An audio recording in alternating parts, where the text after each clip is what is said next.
Imagine chegar ao fim da sua vida, estar diante de Deus, e perceber que passou anos falando palavras vazias, enquanto ignorava as que realmente tocavam o coração do Espírito Santo. Palavras que poderiam ter trazido poder, transformação e fogo espiritual à sua vida. A verdade é que muitos cristãos falam de fé, mas poucos falam as palavras que Deus realmente ama ouvir. Palavras que movem o céu, que fazem o inimigo recuar e que acendem a presença do Espírito Santo como uma chama ardente.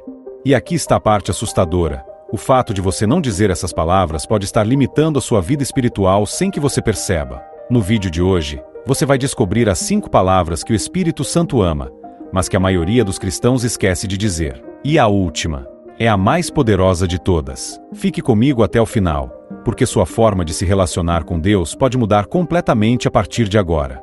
Mas antes de começarmos, dê um like neste vídeo e se inscreva no canal agora. Assim, você não vai perder nenhuma mensagem poderosa que pode transformar sua vida. Ative as notificações para estar sempre por dentro de tudo. E se esse vídeo tocar o seu coração, escreva nos comentários: Espírito Santo, fala comigo hoje. E se Deus falar com você através dessa mensagem, compartilhe nos comentários o que mais te impactou. Seu testemunho pode ser a resposta que alguém precisa para se aproximar mais de Deus. Agora, vamos começar. 1. Eis-me aqui. Muitos cristãos clamam a Deus pedindo bênçãos, socorro e direção. Mas poucos dizem as palavras que realmente tocam o coração do Espírito Santo: eis-me aqui. Essa não é uma palavra qualquer. É uma declaração de entrega total. É exatamente o que Isaías disse quando Deus perguntou: a quem enviarei? E quem há de ir por nós? Isaías 6:8. Isaías não hesitou. Ele disse: eis-me aqui, envia-me a mim. Agora, pense por um momento. Quando foi a última vez que você disse isso a Deus? Quando foi a última vez que você se colocou à disposição do Senhor sem impor condições? O Espírito Santo se move onde há entrega. Ele não força ninguém, não invade corações fechados. Mas quando você diz, eis-me aqui, você abre espaço para ele agir poderosamente em sua vida. Veja o exemplo de Samuel. Ainda menino, ele ouviu a voz de Deus chamando seu nome, mas ele não entendeu de imediato. Foi o sacerdote Eli quem lhe disse: se ele chamar novamente, diga, fala, Senhor, porque o teu servo ouve. 1 Samuel 3:9. E quando Samuel respondeu dessa forma, sua vida nunca mais foi a mesma. Ele se tornou um dos maiores profetas da história, porque colocou sua vida nas mãos de Deus sem reservas. Mas aqui está o que muitas pessoas não percebem. Dizer eis-me aqui não significa apenas estar pronto para receber algo de Deus. Significa estar pronto para obedecer.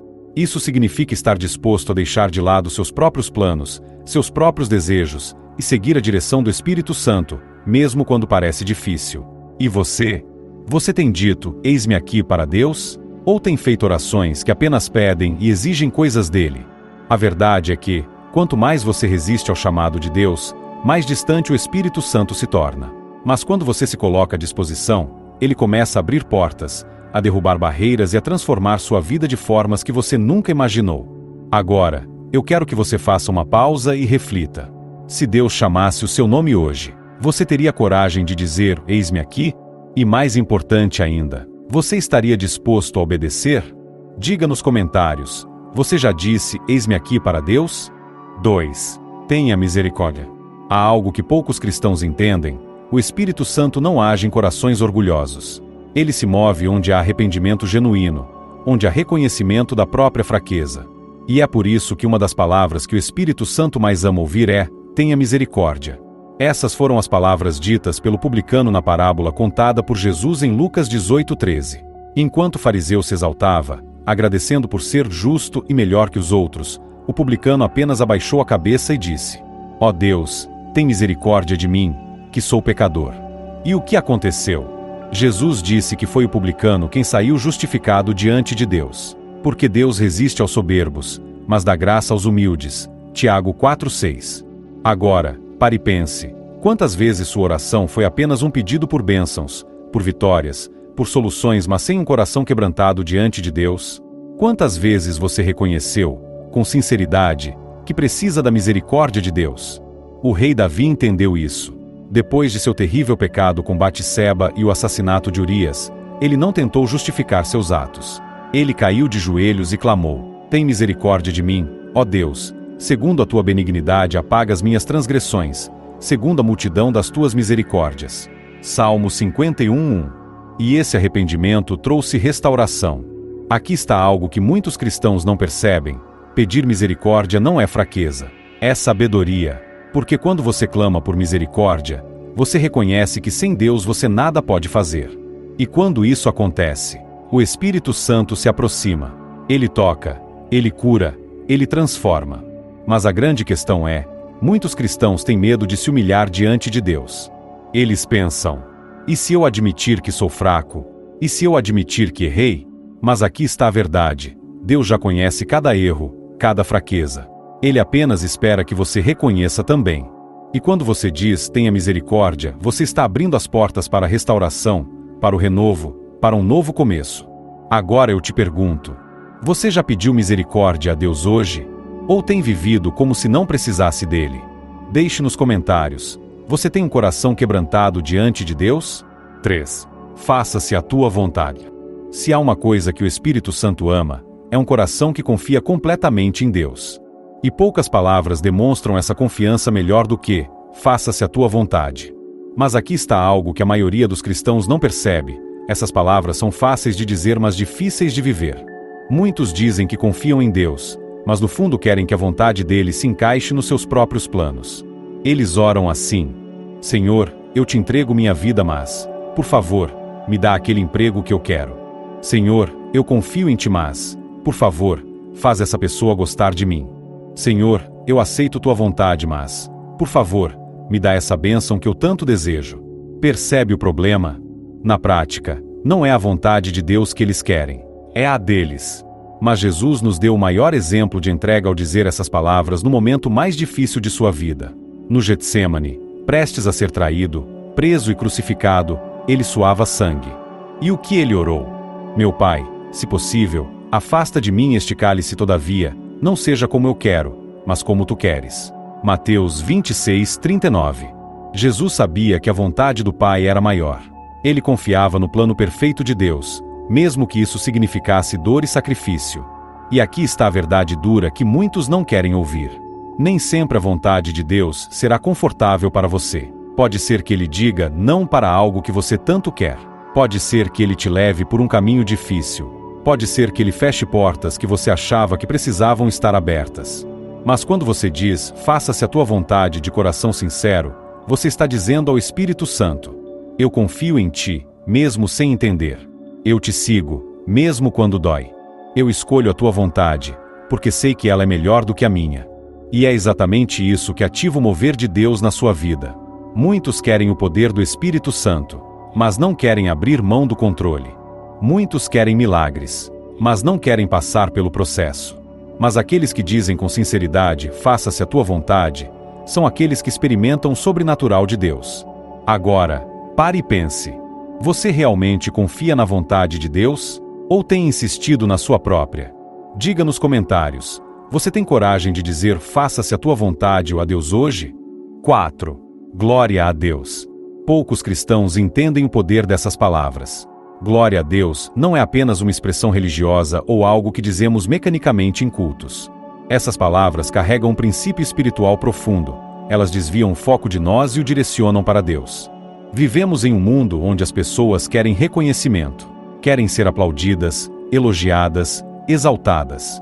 Mas a Bíblia deixa claro: a glória pertence somente a Deus. Veja o que está escrito em Isaías 42:8. Eu sou o Senhor, este é o meu nome. Não darei a minha glória a outro, nem o meu louvor às imagens esculpidas. A história humana está cheia de exemplos de pessoas que tentaram roubar a glória que pertence a Deus e foram humilhadas. Pense no rei Nabucodonosor. Ele olhou para sua grande cidade e disse: não é esta grande Babilônia que eu edifiquei para a casa real, com a força do meu poder e para a glória da minha majestade? Daniel 4:30. Naquele exato momento, Deus o humilhou. Ele perdeu sua sanidade, foi expulso do palácio e viveu como um animal. Agora eu te pergunto: quantas vezes você recebeu uma bênção, uma vitória, uma resposta de Deus e esqueceu de dar a Ele toda a glória? Quantas vezes você ficou mais focado no seu próprio mérito do que no poder de Deus? A verdade é que o Espírito Santo se move onde há humildade e reconhecimento. Quando um coração diz sinceramente, glória a Deus, Isso cria um ambiente onde ele pode agir com ainda mais poder. Veja o que aconteceu com Paulo e Silas. Eles foram presos, açoitados, humilhados. Mas ao invés de murmurarem, eles começaram a louvar e glorificar a Deus dentro da prisão. E o que aconteceu? Um terremoto veio, as portas da prisão se abriram e as correntes caíram. Atos 16, 25-26. Porque onde há louvor, há libertação. Onde há exaltação ao nome de Deus, há milagres. Então eu te pergunto, você tem dado glória a Deus em todas as áreas da sua vida? Ou tem ficado tão focado nos seus problemas que esquece de exaltar aquele que pode resolvê-los? Escreva nos comentários. Você já deu glória a Deus hoje? 5. Venha, Espírito Santo. Agora chegamos à palavra mais poderosa de todas. Uma palavra que poucos cristãos dizem com sinceridade, mas que tem o poder de transformar uma vida inteira. Essa palavra é: venha, Espírito Santo. Mas aqui está o segredo que muitos ignoram. Não basta apenas dizer isso com os lábios, é preciso dizer com o coração. Muitos cristãos vivem de forma mecânica. Vão à igreja, oram, cantam, mas não experimentam a presença real do Espírito Santo. E sabe por quê? Porque o Espírito Santo não se manifesta onde não é bem-vindo. Ele não força a entrada. Ele não invade um coração que está fechado. Ele espera ser convidado. Foi exatamente isso que aconteceu no Pentecostes. Os discípulos estavam reunidos, orando e clamando, esperando a promessa de Jesus. Eles não estavam distraídos, não estavam duvidando. Eles estavam sedentos. E então o Espírito Santo veio como um vento impetuoso, como línguas de fogo. E naquele momento, a igreja nasceu. Atos 2:1-4. Agora, pare e pense. Quando foi a última vez que você realmente convidou o Espírito Santo para entrar na sua vida? Não como uma repetição vazia, mas como um clamor sincero. Não há transformação sem o Espírito Santo. Não há libertação sem o Espírito Santo. Não há fogo espiritual sem o Espírito Santo. Ele é o Consolador, o Guia, o poder de Deus em ação. Mas ele só se manifesta onde há fome pela presença dele. Se você sente que sua vida espiritual está fria, se você sente que Deus está distante, se você sente que suas orações estão sem resposta, a pergunta é: você tem chamado pelo Espírito Santo? Porque a Bíblia diz em Lucas 11:13: se vós, sendo maus, sabeis dar boas dádivas aos vossos filhos, quanto mais dará o Pai Celestial o Espírito Santo àqueles que lhe pedirem. O Espírito Santo está pronto para encher sua vida. Mas você precisa chamá-lo. Você precisa desejar a presença dele mais do que qualquer outra coisa. Então, agora mesmo, escreva nos comentários: venha, Espírito Santo. E se você deseja mais dele na sua vida, feche os olhos por um instante e diga com sinceridade: venha, Espírito Santo, e enche minha vida com teu poder. Agora que você conhece as 5 palavras que o Espírito Santo ama ouvir, eu preciso te perguntar algo muito sério. Você tem falado essas palavras? Ou sua vida espiritual tem sido marcada por orações vazias e sem entrega verdadeira? A verdade é que o Espírito Santo não se manifesta onde há indiferença. Ele não age onde há orgulho, resistência ou distração. Mas ele se move poderosamente onde há sede por Deus. Se você realmente deseja um avivamento na sua vida, se você quer sentir a presença de Deus como nunca antes, então comece hoje mesmo a dizer essas palavras com sinceridade. Eis-me aqui, disponha-se para Deus. Tenha misericórdia, humilhe-se diante dele. Faça-se a tua vontade, confie nos planos de Deus. Glória a Deus, dê a ele todo louvor. Venha, Espírito Santo, convide-o para transformar sua vida. E lembre-se, essas palavras não são mágicas. Elas não funcionam se forem ditas sem sinceridade. Mas se você as declarar com fé, se você realmente se abrir para o Espírito Santo, prepare-se porque algo poderoso vai acontecer na sua vida. Agora, se essa mensagem tocou você, eu quero te desafiar a fazer 2 coisas. 1. Escreva nos comentários: qual dessas 5 palavras você sente que precisa dizer mais a Deus? 2. Compartilhe este vídeo com alguém que precisa ouvir isso. E claro, se você quer continuar crescendo espiritualmente, se você quer aprender mais sobre Deus e fortalecer sua fé, se inscreva no canal agora mesmo. Ative as notificações, porque temos vídeos que vão impactar sua vida e te ajudar a caminhar mais perto de Deus. Que Deus te abençoe e que o Espírito Santo encha sua vida com poder. Amém.